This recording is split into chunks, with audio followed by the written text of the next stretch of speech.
Hey, Kelly. Um, I hope this doesn't go on too long with me describing things here, but um, this is the easiest way to explain what happens with variable products. And we're using variable products instead of simple products um, like that uh, because we want to have that drop down with the multiple dates. And so I made a copy of one of the products that had stuff in it, and I'll delete this as soon as I get through with here. So we've got the product, and uh, I choose. Let's do this. Normally, it's simple product, and that's what I have. Uh, a few of the uh, products in Marcia's site set as, but going to go to variable product. And so there isn't a price here all of a sudden. I do have most of hers checked to enable only one to be bought in a single order. And the only reason why I did that was to keep that quantity number away from the buttons. Um, it just looked ugly. So if you need a quantity button on any of the pages, you can just disable that. So the first thing to go into is attributes here on the left-hand side. And we're going to add a custom product attribute. They have, okay, we'll ignore that one, but we're going to add custom product attribute. Okay, so it expands out, and this is where I'm going to type in select session date. That's what's going to show up next to the drop down. It's going to be visible on the product page, but I'm also going to use it for variations. So I click that. So it's the select session date. Now, this is for adding, it's also for deleting. So you'll get into this area.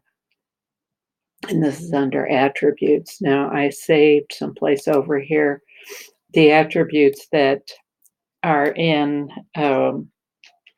Get Tessie Certified. And what you do is just enter the text that's going to be in the drop down, separated by the pipe, which is the uppercase of the backslash.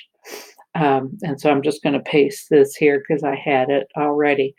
And so this is where in the drop down you see a date, and because there's online and all of that going on, I just whatever text you want in the drop down, and this is going to make 4 separate products within this one product, and they actually do even have separate product numbers.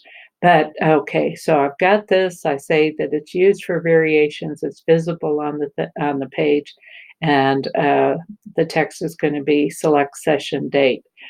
So I save the attributes, and if you try to go into attributes, or go into variations before attributes, it just gets confusing because it says you need to have a variation. Now, because this is copied over, it's showing the variations here. And if you want to remove one, okay, I know what I'm going to do. I'm going to go back. I'm going to publish this so that it updates. This again is the copy. And then I'm going to go back into variations. Okay, and oftentimes this is not here. In fact, let me remove that. And this is how you'll remove the May 8th one. You come over here to the right-hand side, and this is where some of my clients have gotten so frustrated because you don't see it.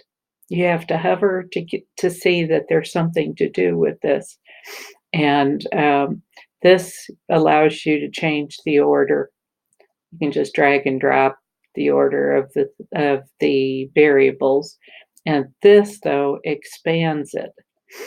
And so this is information that is specific to the May 8th, 2019 online class. Okay.